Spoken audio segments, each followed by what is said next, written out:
Oh yeah, welcome to KAL Experience episode number 20. I'm really excited to be here today to be doing something a little bit different than on our previous 19 episodes of the show. I have a super special guest on the show today, and I'm just really looking forward to chatting with this brother and learning about some of these really great accomplishments that he's had in his life. And before we kind of jump in, Kourtney and I here, we were talking on the phone the other day, and I've been following the stuff that he's been doing on social media. Super impressed with it. We were talking on the phone the other day, and he reminded me where we met at, and I did not. I was trying to remember. I was like, wait a second, like I know where did I meet this guy? Like I know it was somewhere prominent. So I'm gonna go ahead and take a step back. Kourtney, go ahead and share with our audience where it was that we met, and then I want you to tell the audience a little bit about yourself, please. Yes. It's funny that you said that, man. We met probably about 5 years ago at a leadership conference in Baskerville, New Jersey, for our company that we both worked for at the time, but it was Verizon. And we met there, and it was like instantly. I don't even know how we even crossed paths. We weren't even in the same group, but we did somehow just cross paths, and we're like, hey, let's stay in touch, let's stay connected, and we add each other on LinkedIn, and from there, it just kind of grew from that point of having our relationship that we have today. And even at that point, you were helping me out when I was asking about information about the company, because at that point, I was fresh. I was only a year with the business, and you were giving me a lot of knowledge. And I was like, maybe I can pick this guy's brain, from time to time, throughout my career. He's been with the company for a while. So, and from that point, from you just being there in the sense of a mentor and just being so helpful and willingness to help me, that was where I was like, okay, I'm going to latch on to this guy. And you had a good heart, and to not even know at that point that you were a man of God, but the way that you carried this, I was like, wow, I see a lot of myself in him. And that's what made me kind of say, I want to keep in touch with this guy. And just kind of to look up at this point now where we're 5 years down the line, and we thought that we were connecting for work because we were the top workers in the company, to see now that we're connecting on a whole different level that has nothing to do with work. So I think that that's super dope, and that's super cool that we were able to vibe and just connect like that. And it's funny that you said that you didn't remember, but it just it was a great experience for me. And I think just us both looking back at it, I think it's something to laugh about. But I think that kind of goes to, everything happens for a reason. There's no coincidence that we met back then and we exchanged numbers, but we didn't use it until just a week ago. So I think that that's super cool. But yeah, that's kind of how we met. And just to kind of give a high level of myself, my name is Kourtney Goff. I'm a father, husband. I'm a brother, a friend, and I'm just a motivational speaker. Like, I love to encourage people, whether it's through words, literature of me writing a book, or it's through my podcast, or through my social media platforms. Just any way that I can encourage somebody, whatever season that they're in. That's my goal, and that's what I aim to do. And that's just me pretty much wrapped up in a nutshell.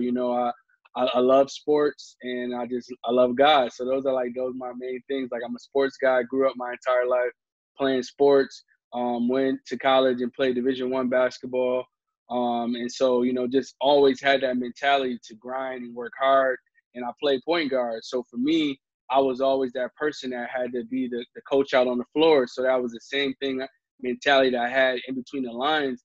I took outside in life, at work, whether it's at my house, being the head of the house, at work, being a person that's, leading the pack, whether it's out with me and my friends, just encouraging them like, hey, we should do this instead of doing this, just kind of making sure I'm always in a right mindset, and then also encouraging the people around me to go in the right direction. So that pretty much wraps me up in a nutshell, though. Man, that's awesome, bro. And it's funny you mentioned, well, I guess two things. One is like when I started communicating with you via texting rather than just like on social media and stuff, and I looked up and I noticed that I did have your phone number stored in my phone, and it was stored as Kourtney Goff space LDP. So if I did a little bit of research and I was trying to figure out, where it was that we met, all I had to do was go a little bit further, and I would have saw those 3 letters, and that would have told me instantly, like, this brother was from the leadership development program. Yeah. So that's Yep. awesome, man. And when I was checking your YouTube channel, I noticed that you have some basketball clips on there. I think. I don't know if you knew that. Yes. Okay, yeah. So Yeah. That was from back in the day. okay. I was super excited. I mean, I'm a big basketball guy myself, And Okay. I didn't play Division One or Division Two. I didn't play any division. I just played street basketball. Uh-huh. But yeah, man, I was super. I didn't know that about you prior to seeing that on there. I had no idea that you had played basketball in college. So I think that's super exciting. Yeah, But man. I love basketball, man. Just that was pretty much my whole entire life. Like literally, man, since I can think about it, I always played all sports, but I ended up going to school and getting a scholarship for basketball. And use that as a resource, get my degree for free, and hmm being able to get my master's for free, working through the company. And hmm just kind of my goal, and something that my parents always taught me, is like, if you can get something for free, do it. So if I can use my resource of dribbling the basketball to get my degree to better myself later on in life, then that's what I'll do. I find a good job. They say that they pay for me to, I can get further my education.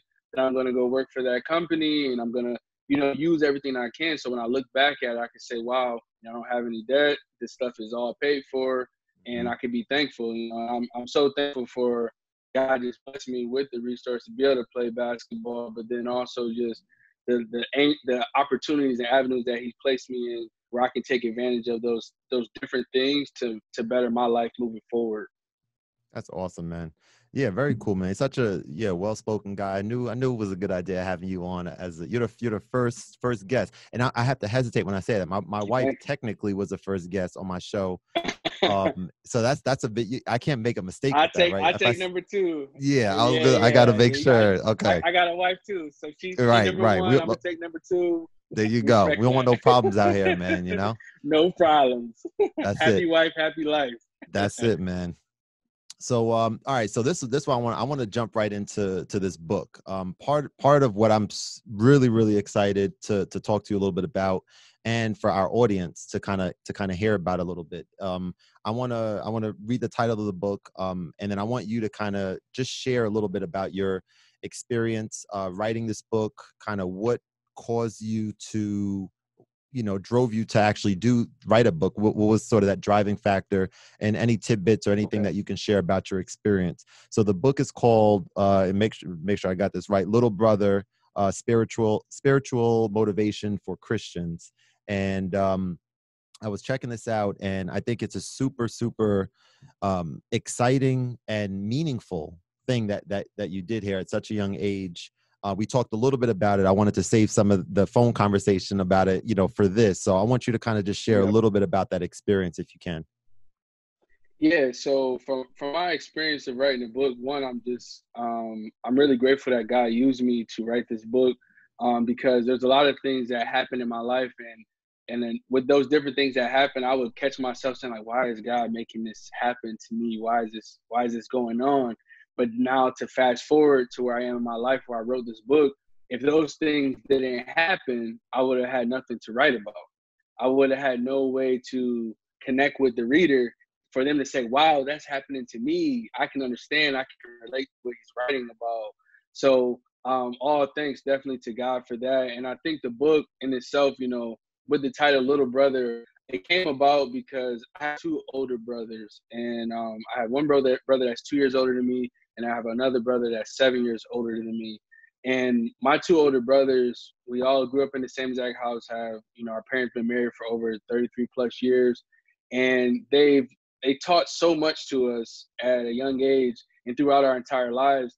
And I think for me, being the youngest, a lot of people look at it and say, when you're young, it's like, oh, I'm the baby.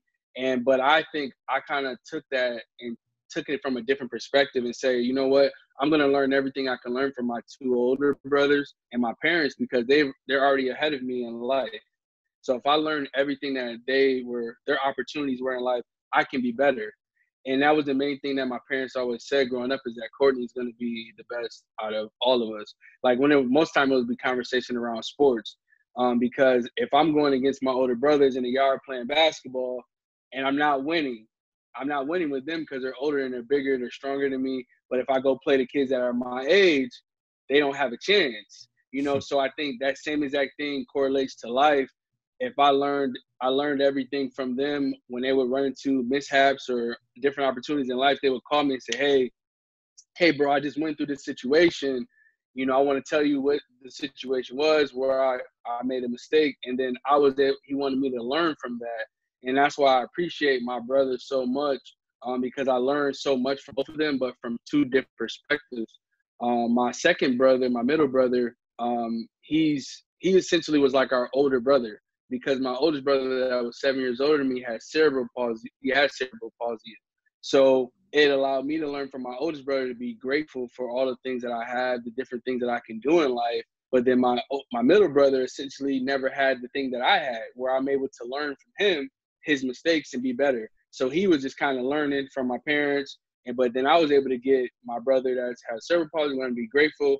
My middle brother teaching me everything where he's falling short, but then my parents also teach me opportunities as well. So it allowed me to be able to put that all into this book, to share the different testimonies, the different experiences that I've been through, and then correlate that with different analogies to make sure that the reader grasps exactly what I want them to get from the book. So that's how the full book came about, just with my whole background of my life. And then secondly, the experience of writing the book. It's crazy. I've been sharing it with everybody, and some people understand it, some people don't. But once you have that personal relationship with God, you'll can completely understand it. And for me, the thing was, okay, I was just going to church, with my wife, and I was kept telling her, God's telling me to write this book, and I really don't know how to write a book, and I'm like, I don't know if he's telling me that or not. Just kept brushing it off. So one day we're in church, the pastor's preaching on the premise of Habakkuk 2:2, where it basically says, write it down, make it clear, and you'll know exactly. So the next person that sees it will know exactly what you're writing about. So I was like, okay, I'm going into it, I'm listening to it, like, okay, this is pretty cool. So then he says, yeah, God's been telling you to write that book, and you haven't started writing yet. So I look over at my wife, I'm like tapping her leg, like, yo, he's talking to me. Like, he doesn't know he's talking to me, but he's talking to me. So he said, whenever God tells you something, to literally write it down. Don't miss that opportunity to write it down, because that thought will go away from your mind and you'll forget. Mm-hmm. So literally from that point, I just said to myself, like, every time God tells me something about this book, I'm going to write it down. And it came up like maybe a week or two later. I was driving to work, my normal route. I was at a red light, and God was like, little brother. And I was like, what, little brother? Yeah, I'm the youngest. Okay, what are you talking about? And so it was just like, he just literally said just to write it down. So I was looking in my car, found a piece of paper, wrote down little brother, and the rest is history. Every time he literally gave me a chapter title, I would write it down, and It just would come. Like the 17 chapters that you see in the book is literally each one that he gave me. I didn't switch up the order. Literally how he gave it to me, from purpose all the way down to realization, was the order that he gave me, and I wrote it down. And then it was just an experience. It was a learning experience, because I'm not an avid reader. I've never thought about writing a book, but he put that on my heart to do it. So that was something where I wanted to be obedient. And to kind of go a little bit further, and I don't want to talk too much, but to go a little bit further with being obedient, because I look at it now where so many different people are buying a book. I even had somebody purchase a book in UK, and I'm like, wow, like that to me is like, wow, like that's not me. I don't have a million people on my social media, but that's the word of mouth from people just saying, hey man, I love this book, and they're telling other people about it, and it's impacting people's lives. So I say that to say, like, we have to be obedient. Imagine if I didn't, what God told me to do, how many people might not have heard that word when they need to hear it, especially being in COVID right now. So that's kind of my experience and how I came about writing the book in a long-winded way, but that's how it all came about.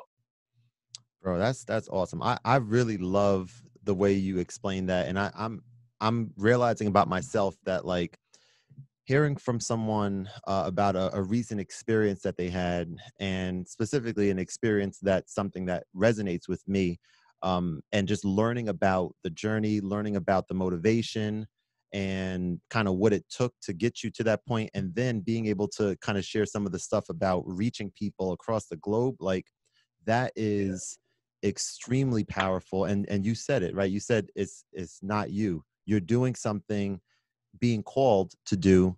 And that moment, like you mentioned, when you're sitting in church and you hear your pastor say something and it's speaking to you in a way where, like you said, you're tapping your wife and you're like, hey, look, this is happening. This is going to happen. This is Right. all the extra sort of push that you needed.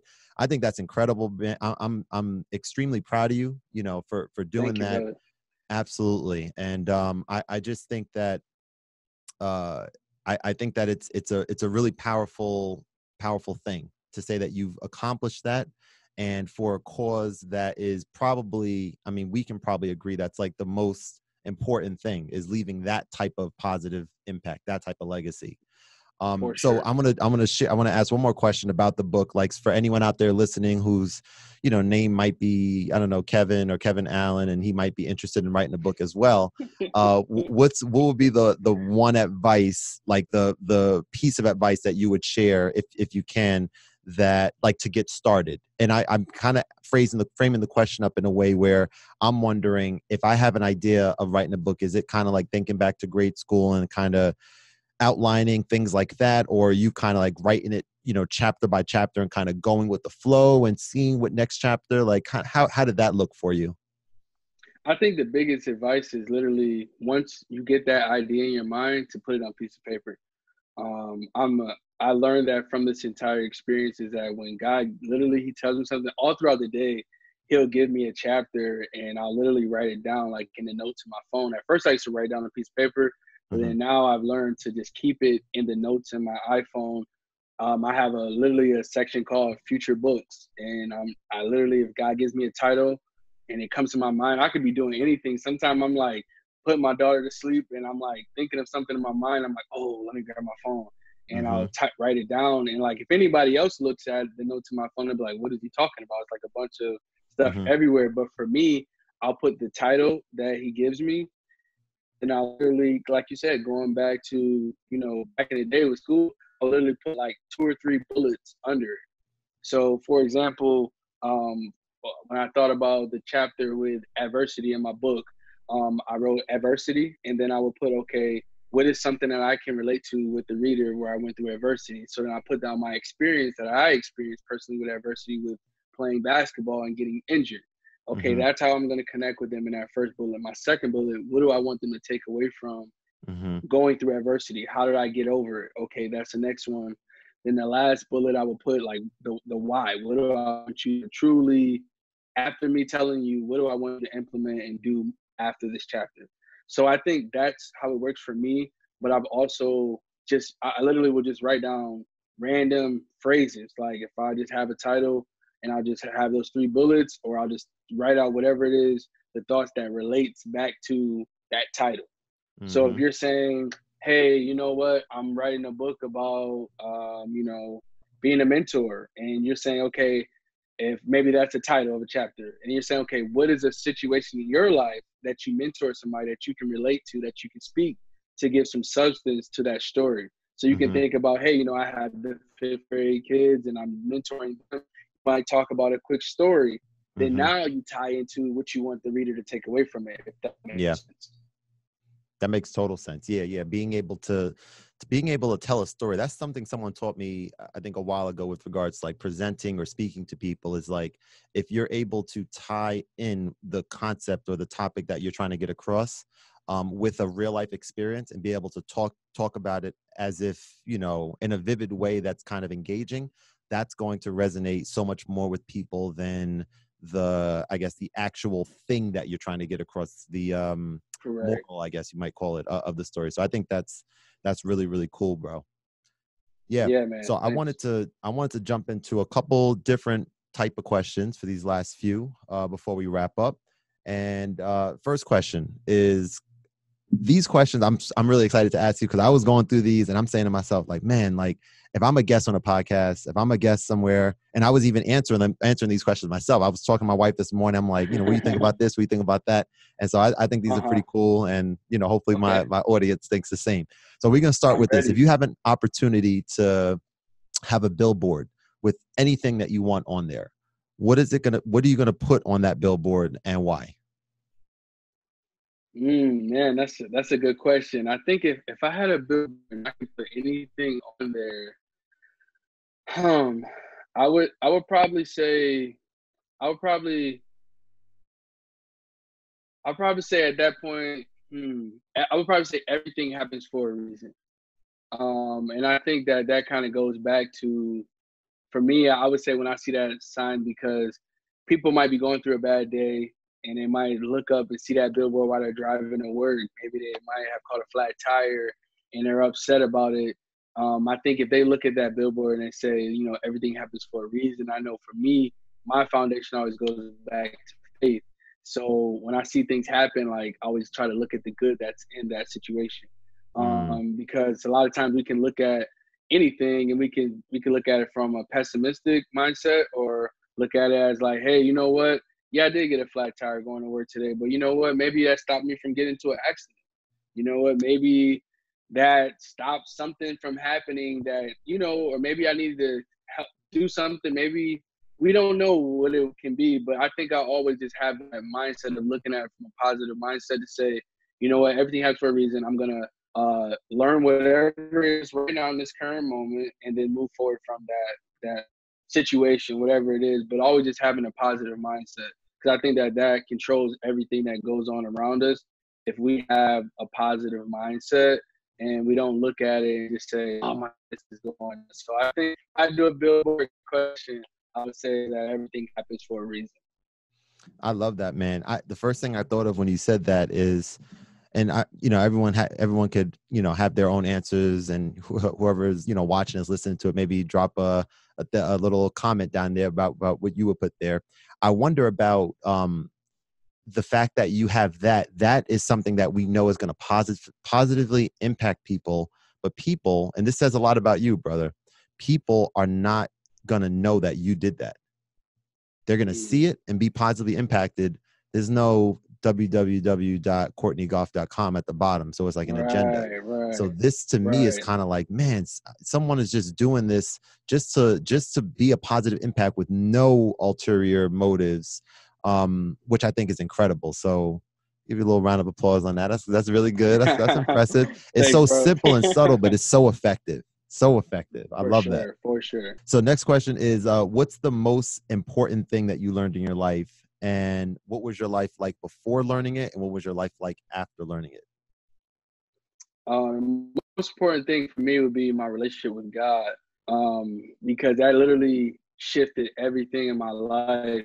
So I was able to, like, I've always knew God from growing up, but I think going through the experience, what I talked about in the book, specifically in the adversity chapter, is when I really realigned my life to, like, put God first. Because I was like basketball. I realized in my mind after getting hurt that, okay, basketball not in my life. Now what do I have? And so that kind of made me realize the importance of having God as number one. Because if I have him at number one, anything else could fall away. But if I have him, then boom, I have peace, I have patience, I have love, joy, all the different things that comes with having that relationship with God. So for me, I would say it's God. My experience before having God in my life, I would say is that I thought I knew what peace was. I thought I knew what love was. But then once I truly built that relationship with him, now I'm able to truly understand how much he loves me and understand that. But then now express that to others, express that to my wife, express that to our daughter, express that to my friends, people I come in contact with, maybe that I don't even know, a stranger at the grocery store checking me out. Because now I'm like, okay, I'm more conscious to say, okay, let me show love to the people that I come in contact with, whether I know them or I'll never see them again, but just showing love for them. So I think that's my biggest thing, is having my relationship with God. That's awesome, bro. Definitely a powerful answer, and definitely a reminder, even for me as I'm listening to this, man. It's like, it's if as a believer, it's important sometimes to be reminded just how important that is, that concept of putting him first in your marriage, in your life, and just really believing that everything else has to be second. There's no like, yeah, but it's like, no. This is the way. This is the only way. So I definitely appreciate that. What would you say is the best compliment someone's ever given you?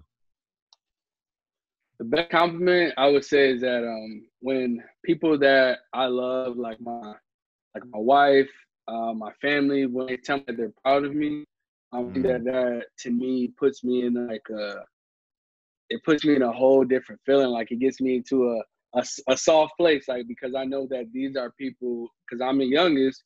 So when I have my brothers that are older than me, my family, my parents, when they say, hey, you know what, I'm proud of what you're doing and where you're at in life. My wife to tell me, you know, I'm proud of you. You're an awesome husband, an awesome father, and just happy for me.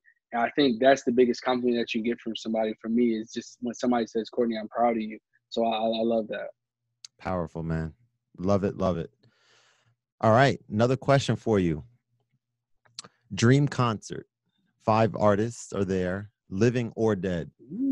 Living or dead. That's a little heavy there. Yeah. That's a little heavy. And I know you a music guy, so I'm gonna go back a little bit, because I got an old soul. My dad used to play a lot of old music growing up, so I'm a huge oldies but goodies type of guy. So I would definitely put Bobby Womack in there. I don't know if you know who that is. I don't know if the listeners may know, but if you guys know, definitely comment. If you don't, look him up. Great artist.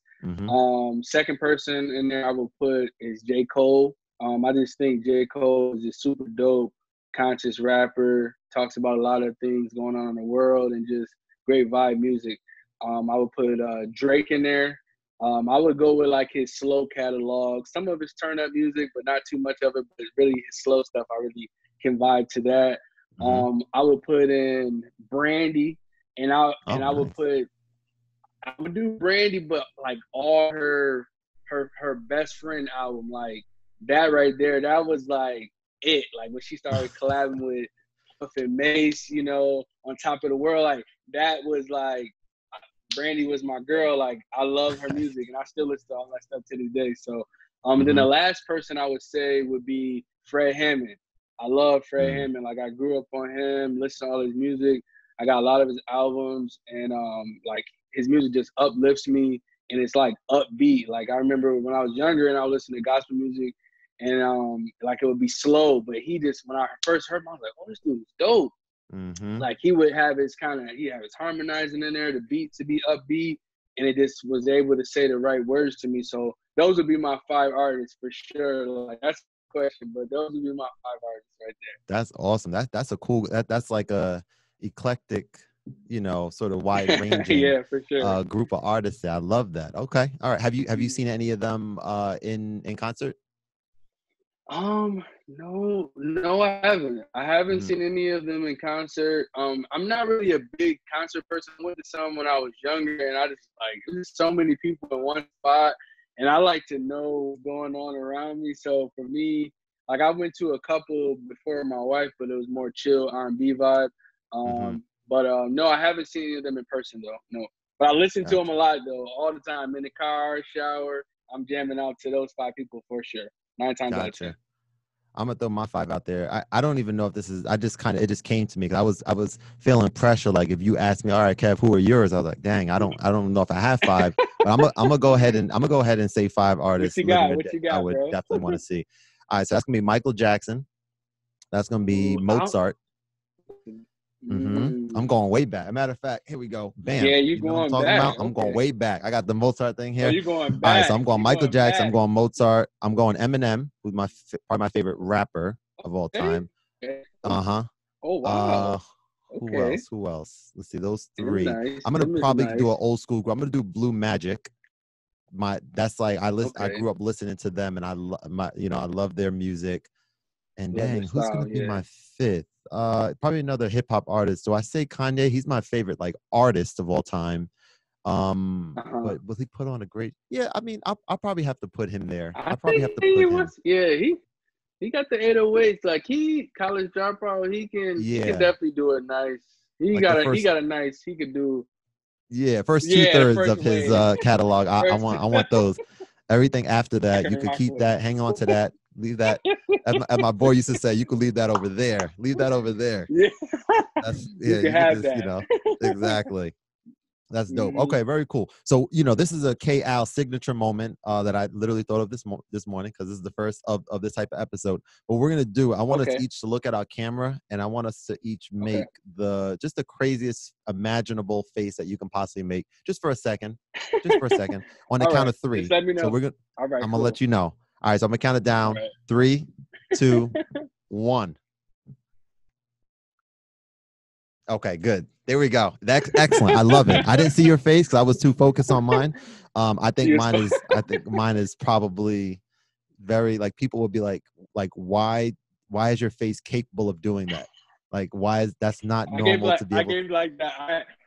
I gave that eyebrow like the what is that? Was that from? Was that from The Rock? I think that was The from The Rock. I always people's do that to eyebrow? my wife if she laughs so hard. Yeah, Yeah. like he just kind of gives the eyebrow. So I went with that one. That was like There pull you that go. fresh out the pocket. I respect it. I respect it. So this is what I want to ask you. I want you to share with my listeners, where can people find you online? Okay, so online you can find me on Instagram as well as my YouTube channel is both the same handle. It's going to be Kourtney Goff official. So that's Kourtney with a K. So that's KOURTNEYGOFF as in Frank official. So Kourtney Goff official. That's on Instagram and my YouTube channel.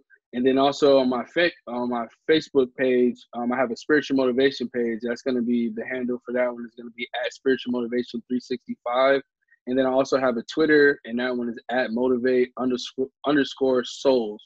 But those are the main places where you can find me. And then also to find my book, that's going to be on Amazon. Just go to Amazon, type in Kourtney Goff, and that's the fastest way to find the book. Just type in my name again, KOURTNEYGOFF on Amazon. You'll be able to purchase the book, and look out too, because in the next couple of weeks, I'm going to be working to get the ebook as well as the Audible book done for you guys. So if you are a person that's looking like, hey, I see you got a paperback, but I want to get the ebook or I want to get the Audible, go ahead and put it in your cart now, and be on the lookout for the alert that's going to come that lets you know that it's now available for Audible and ebook. And that should be within 2 to 3 weeks. So, but those are all the places that you can find me. Reach out to me, give me your feedback about the book, or just reach out, after watching this and you got any questions, I'm here to help you guys out. That's awesome, man. I'm gonna put all that information too in the video description for you guys to check out too. So you guys can just check down there and definitely be in contact if you have any questions. I had just a really, really great time. I'm really appreciative of you spending some time with me here. And just I feel motivated. I feel kind of reminded, like we talked about earlier, of some things that are definitely important. And I, hope and pray that some of the listeners out there can kind of get some positive motivations out there, from listening to this episode as well. So thank you so much, bro. Man, I appreciate you for having me on. I'm honored to be on. I'm glad to just be on your platform. Like I said, you do an awesome job on your channel. I'm a fan of it, and I see what you're doing. So I enjoy it. So I'm just thankful to be on here. So thank you, and I appreciate everybody tuning in as well. Excellent. All right, take care, guys.